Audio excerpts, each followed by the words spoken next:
भारत जगातील सर्वात जास्त लोकसंख्या असलेला देश.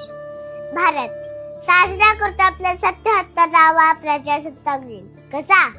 लोकसंख्या जवळपास 150 करोड, राज्य 29, बोलीभाषा 1618, जाती जमाती 6406, प्रमुख धर्म आणि वंशिक समाजाने नटलेला 29 सणोत्सव साजरा करणारा लोकशाही असलेला देश म्हणजेच भारत. भारताची लोकशाही ज्या गोष्टीवर अवलंबून आहे ती गोष्ट म्हणजेच भारतीय राज्यघटना, कॉन्स्टिट्यूशन ऑफ इंडिया.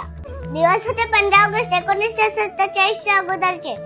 इंग्रज आपल्या हुतात्म्यांना विचारत असतील, एवढा मोठा देश, एवढी मोठी लोकसंख्या, आम्ही मुठभर होतो, पण राज्य केलं ना तुमच्या भारतावर, कारण तुम्ही आधीच जातीपाती, धर्मात, प्रांतीयवादामध्ये अडकून पडला होतात.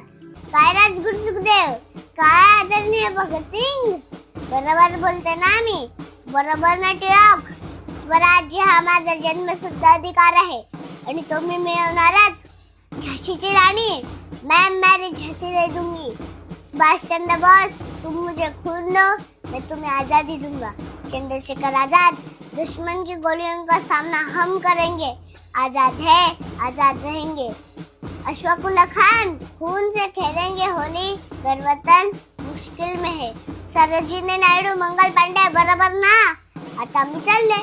खूप स्वतंत्र करत होता ना, घ्या तुमचं स्वातंत्र्य, पण एवढ्या मोठ्या देश सांभाळता येईल का तुम्हाला? राज्यघटना बनवली की निघतो आम्ही, पण इंग्रज विसरले. भारतात टॅलेंटची कमतरता आधीपासूनच नव्हती. आता भारताच्या फाळणीनंतर 299 सदस्यांची समिती निर्माण झाली आणि समितीचे अध्यक्ष झाले न्यायशास्त्रज्ञ, अर्थशास्त्रज्ञ, राजकारणी, समाज सुधारक, विश्वरत्न डॉक्टर भीमराव रामजी आंबेडकर म्हणजेच आपले बाबासाहेब आंबेडकर. गुंतागुंतीच्या प्रक्रियेतून 2 वर्ष 11 महिने 18 दिवसांनंतर निर्माण झाले बलाढ्य लोकशाही भारताचे संविधान, भारतीय राज्यघटना.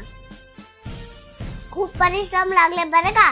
सांस थमती गई, नब्ज जमती गई, फिर भी बढ़ते कदम को ना रुकने दिया. कड़ गए सर हमारे तो कुछ गम नहीं, सर हिमालय का हमने ना झुकने दिया. माझ्या भारतीय सैन्याला प्रजासत्ताक दिनाच्या खूप खूप शुभेच्छा. माझ्या कामगार वर्गाला, सर्व पुरुष महिलांना, माझ्या मित्र मैत्रिणींना प्रजासत्ताक दिनाच्या खूप खूप शुभेच्छा.